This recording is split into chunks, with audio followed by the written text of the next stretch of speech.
open book for Ray Leonard. Backs up against the ropes. This is one of the most unusual calls by a referee in the history of the sport. The first loss. A tremendous victory. Leonard fighting off the ropes. It happened. It happened. An uppercut by Douglas. Down goes to the smokes and right hand shot. Excellent. Knocks out by Tyson. Slumps to the canvas. The champion struggles to stay on his feet. How do you like it? How do you like it?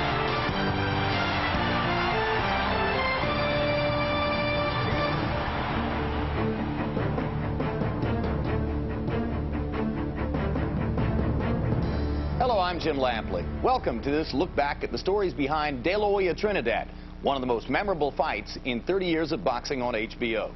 By the time Puerto Rico's unbeaten Felix Trinidad faced off with unbeaten Mexican-American Oscar De La Hoya in 1999, the competitive dominance of Hispanic fighters in many weight classes had eclipsed all other ethnic groups.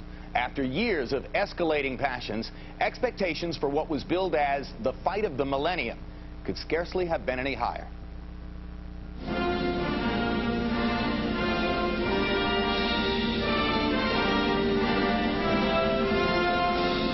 Any story like this needs a start. It needs an amulet. It needs something where people look at right away and see something special. And for Oscar De La Hoya, it was winning an Olympic gold medal with his mother having recently passed away and him having promised his mother on her deathbed that he was going to win a gold medal. When I took the gold medal, it was the most exciting moment. At the same time, it was the saddest moment of my life. I was on top of the podium listening to the national anthem, holding the gold medal, flowers, thinking about my mom. Reflected off that gold medal was the Latino version of another golden boy, Sugar Ray Leonard. From East LA, De La Hoya had movie star looks, a high wattage smile, and serious talent as a fighter. In Hollywood, an actor or an actress who can open a movie big is bankable. He's a matinee idol. I mean, he looks like Rudolph Valentino in The Sheik. Oscar is someone who 16-year-old girls need to see. What other fighter do you see 16, 17, 18-year-old girls going to the fight, paying $50 to go see him fight? Nobody. They get your autograph, they faint, they cry. That's what it's all about to me. I love that. I enjoy it. I'm bringing something new to the sport, some excitement to the sport. De La Hoya created excitement inside the ring as well, where he was soon recognized as one of boxing's top fighters, winning title belts at 130 and 135 pounds. But transcending the sport, coming across as a packaged teenage idol, turned off many hardcore Mexican fans in his own neighborhood. They felt they were the ones being transcended. I hate to say this because, you know, I'm a Mexican-American just like Oscar, but for the hardcore boxing fans, they think he's crossed over. They think that he cares more about his looks than trying to be the best fighter of all time. The Mexican people, they pay the money just to see an action, a brutal fight, like the old time, like in Rome when the tigers eat the people. So Oscar never accomplished that. De La Hoya attempted to change this perception when he faced beloved Mexican warrior Julio Cesar Chavez. Beating and humiliating an aging legend was satisfying to De La Hoya, but he couldn't make Chavez's fans love him. That's the meanest looking Oscar De La Hoya you've ever seen. You're gonna embarrass this old, now a really old fighter, again, who's still revered in the country where you want to be revered, and you're just gonna make a fool of him, really. He sort of threw coal on the fire with the Mexican fans. Felix Trinidad had none of the cultural dilemmas associated with an immigrant group, quickly becoming the favorite son on the island of Puerto Rico, following in the footsteps of Roberto Clemente.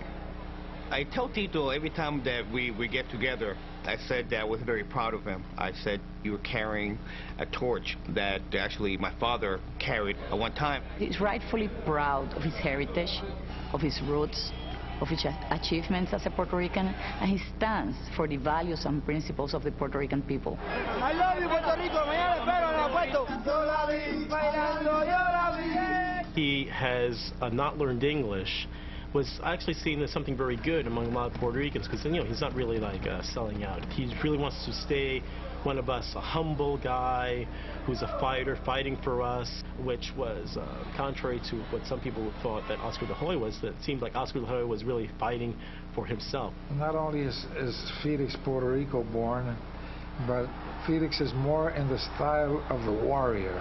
He is the fighter that comes out and wants to finish a fight, if possible, with one punch.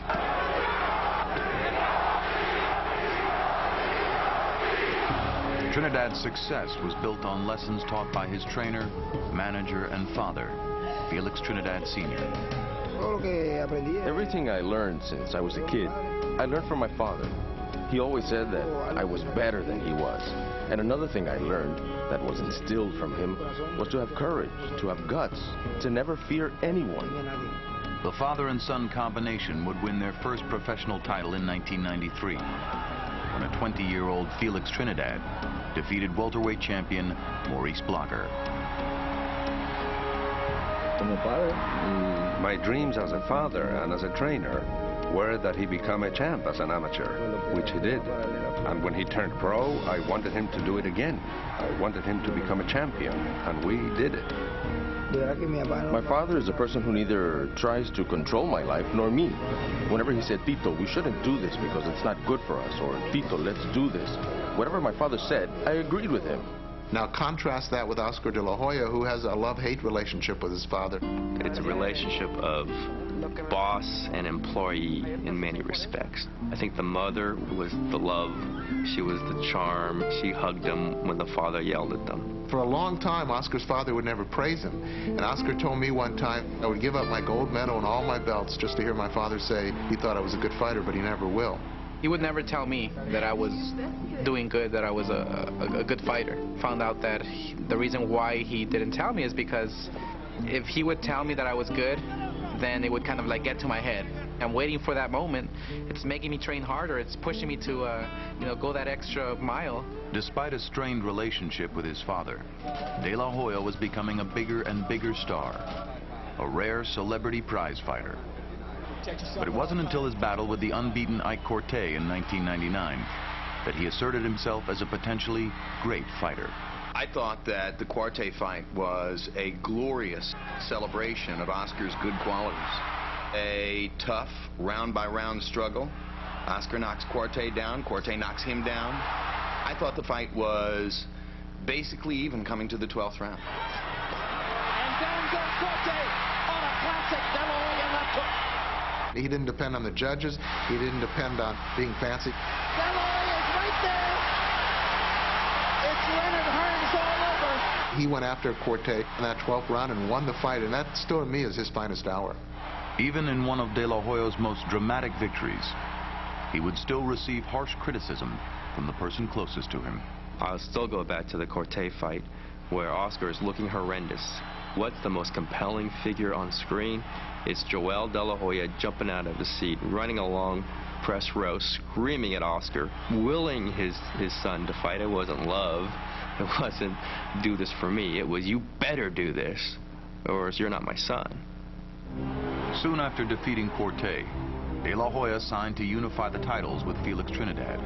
Suddenly, 1999 was looking like the early 1980s, when the welterweight division was at boxing's forefront.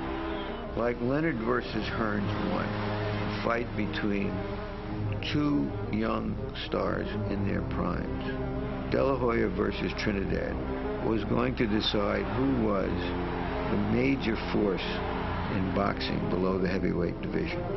Two undefeated fighters, same weight, same age, in their prime, didn't like one another.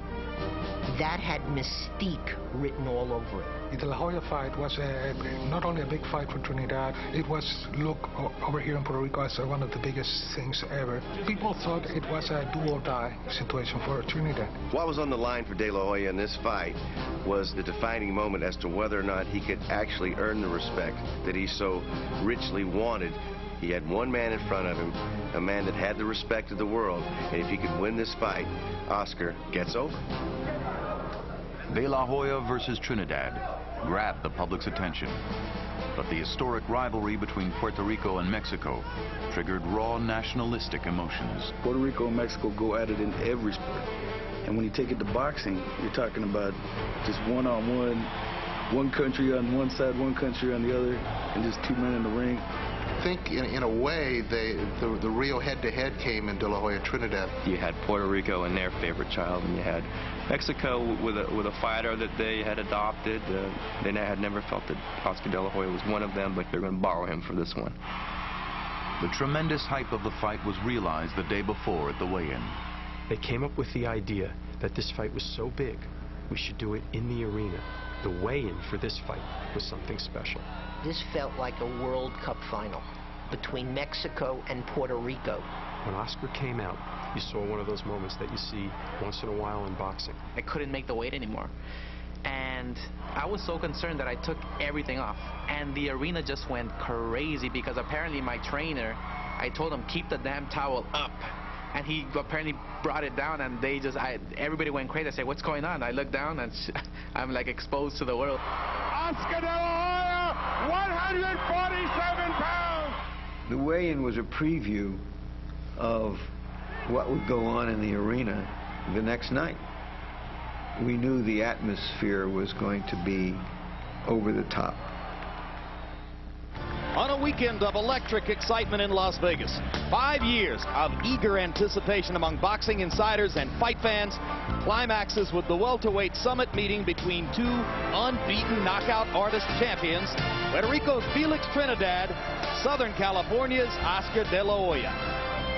What boxing truly needs tonight is a fight that lives up to or even exceeds the very high expectations for this fight. It would also be nice if we got a decision that was just in the end. Trinidad used the national spotlight to draw attention to the controversy on the Puerto Rican island of Vieques, where the U.S. conducted military exercises. There were always these accidental deaths of someone because of this. There was one death which occurred, and people were saying enough is enough. And when Felix Trinidad walked into the ring showing solidarity with the people of Vieques, he couldn't ask for anything better. Wherever it was, whether it was a big screen or a TV set or whatever, it created a bridge directly to the hearts of every Puerto Rican watching. The time has arrived for the ultimate confrontation. 12 rounds of boxing for the welterweight championship of the world. Felix Trinidad, Oscar De La Hoya. This will be a clean fight. Protect yourself at all times. Obey my commands at all times. Any questions, touch gloves, good luck. Round one begins. De La Hoya moving.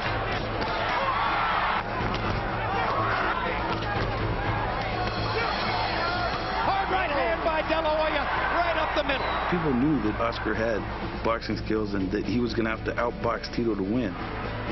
But nobody realized he was going to do it that easily. He was giving him a clinic. You're taking him to school. You're giving him a boxing lesson. I remember leaning over to the guy next to me, sort of in shock, and said, De La Hoya is making Trinidad look foolish. Harold, how'd you score the first 3 rounds? 3-0. 30-27, Oscar De La Hoya. Beautiful ring generalship, good clean punching. Oscar wins on those 2 points. And he's trying to like chase me, and he's lost. So I say to myself, okay, if I continue on this and pop my jab, right hand, throw a few combinations here and there, then I can win the fight. Box this guy to hell, Oscar, just like you said you were going to do. Give him a boxing lesson.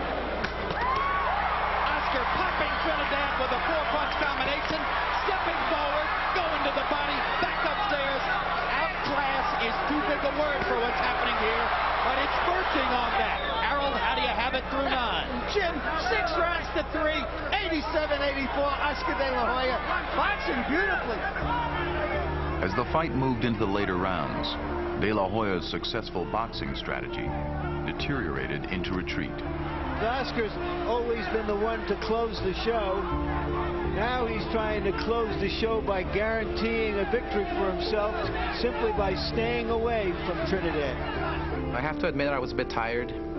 I've never boxed like that in my life. My legs were shaking. I thought I had the fight in the bag after 9 rounds. So I'm going to cruise the last 3 rounds. And that's what my corner told me too. So I said, okay, let's do it. You got him controlled. You got the fight. Both Alcazar and Gil Clancy in his corner told him you have the fight won, and they basically instructed him not to engage Trinidad too heavily, don't risk too much. And turned out to be terrible advice. 2 more rounds. Okay, that's it, and we go home. You can blame the corner, you can blame the people, but inside the ring, it's only you. How do you feel, Oscar? Okay? Box the next 2 rounds. My corner was telling me box him, and then you have to fight in the bag, but when it comes down to it, hey, it's my fault. He made a choice that rather than get knocked out, rather than get hurt, he would take a chance that he had a big enough lead to stay away. And he basically threw away the last 3 rounds. He lost a lot of fans within his own ethnic community by fighting the last 3 rounds against Trinidad the way that he did. That is not the way a Mexican fighter would have fought that particular fight. He's finished. We gotta take him now. He's all beat up already. Now we gotta go to work. Now it's your fight. He seemed uncomfortable because he kept running. He knew that if he stopped to fight, he could have been knocked out because he knew I was a harder puncher. That's why he was always on the run. At the end of 9 rounds, he had a 3-point lead. All he needed to do was win one of the last 3 rounds, and he would have won. You can feel the scorecards narrowing as round 12 begins. Harold Letterman, how do you have it going into the last frame? 105, 104, 6 rounds to 5. Oscar De La Hoya. Jim, the question is, can you win a fight running away? Many questions to be answered after these next 55 seconds go away. George, you tell me, do you think that De La Hoya has won the fight the way he's fought the last several rounds? I don't think so. I think he had the fight in control, and now he's leaving in the hand of the judges. As the crowd awaited the decision, many believed that De La Hoya's popularity in Las Vegas would give him the edge with the judges. Well, we've talked and talked about the home court factor. The question of whether Tito Trinidad can get a decision against Oscar De La Hoya in Las Vegas. Oscar lived in Los Angeles, but his town was Las Vegas. He'd fought there so many times, his biggest fights he fought there. And if you're going to outpoint him, you'd better beat him convincingly, otherwise you had no chance. I knew that Oscar won the fight. I mean, the first 9 rounds, the worst it could have been was 7-2. There was no way he could lose the fight. Michael Buffer has the numbers in his hand. Glenn Hamada scores the bout 114 to 114. He has it even. The first scorecard. When they announced it was like such a close call, I said, oh, okay, here we go. I'm going to be part of a shady situation. Bob Logis scores the bout 115 to 114. I was confident that Tito had won. We knew he had won it. However, there was still the possibility that they would steal it from us. And Jerry Roth scores the bout 115 to 113 for the winner by majority decision de Puerto Rico and the unified welterweight champion of the world, Felix Tito Trinidad. That answers the question of whether Felix Trinidad could get a decision against Oscar De La Hoya in Las Vegas. Yes, he could. The celebration of the Trinidad victory went from the ring in Las Vegas to the streets of Puerto Rico.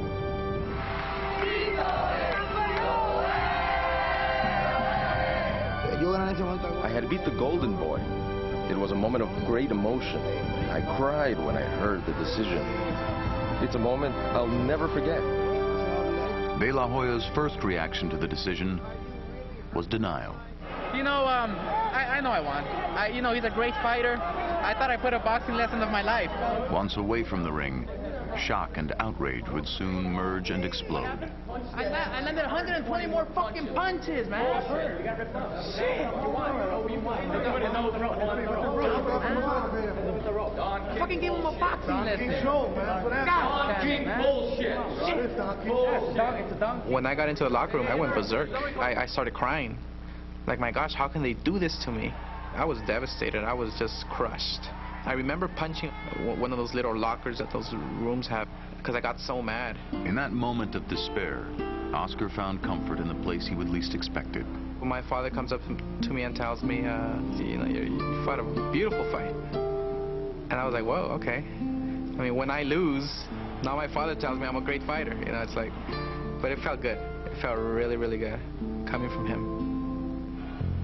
Promoter Bob Arum believed the scoring was affected by a pre-fight meeting between then Nevada Athletic Commission Chairman Elias Ghanem and the Trinidad camp. There was something fishy in appointing the officials. The Trinidad camp and Don King were making noises about not wanting to come to Las Vegas because they said that the Vegas judges would favor De La Hoya. Bob Arum was aware that this meeting happened. Dr. Ghanem called him before it happened and he said, I'm going to have a meeting with Senor Trinidad at my home. Bob Arum encouraged that meeting. It was really more of a meeting to just say, look, here's the process that we follow in Nevada. We've followed it for 100 years. We're going to follow it this time. It's going to be a great fight. Everybody's going to love it. And the true champion's going to emerge. And certain assurances were made at that meeting to Trinidad. The assurances, I believe, were to the effect that the officials would be talked to before the fight. You wouldn't go to him and say, we want you to be fair for this fight. That's kind of silly when you think about it. These are the best in the world. You go to him and you say, it's a big fight. You know, this is important.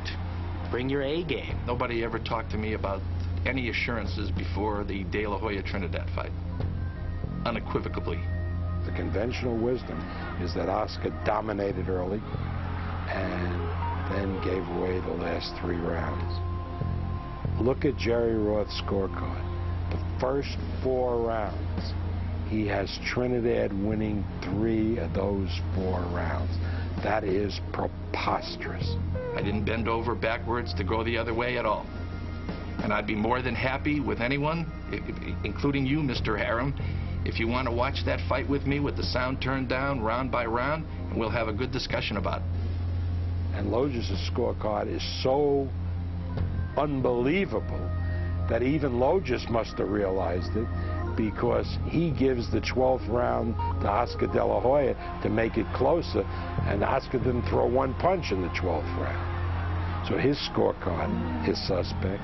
There is no way that Oscar De La Hoya lost the fight with Felix Trinidad. He's the promoter. His fighter lost. And I would expect him to feel that his fighter won. Somebody forgot to tell Trinidad's fans there was a controversy. The following morning, all of Puerto Rico welcomed him home. People everywhere, flags everywhere, music, dancing. It was a great party. I mean, people did not go to work. The government gave the day off to the people just to be able to say hi to Tito. I went on stage and said hello to all my people. They were chanting and cheering. It was a beautiful moment, an experience I will never forget.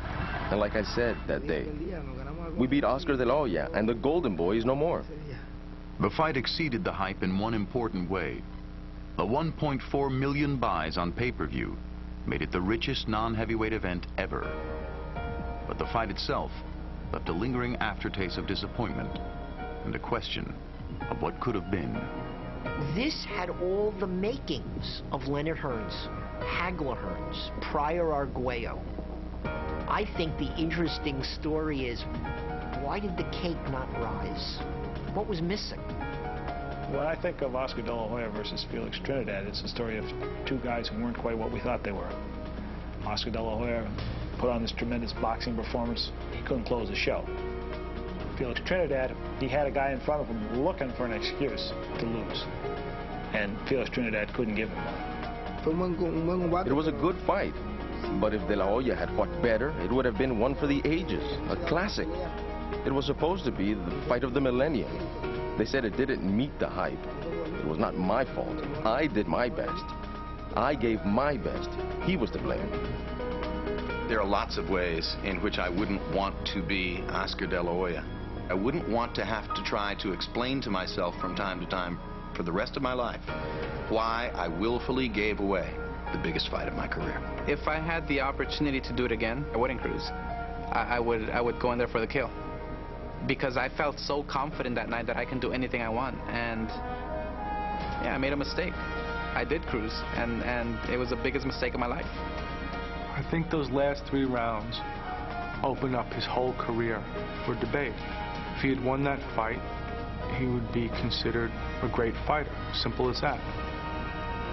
9 minutes might have blown it all.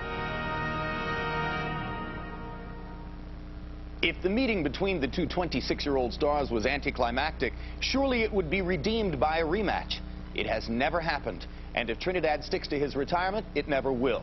De La Hoya has the hollow satisfaction of having watched Bernard Hopkins dismantle Trinidad using a carbon copy of Oscar's game plan. But fight fans wonder whether a rematch might have enhanced both careers instead of what happened in Las Vegas. Thanks for watching The Tale of De La Hoya Trinidad.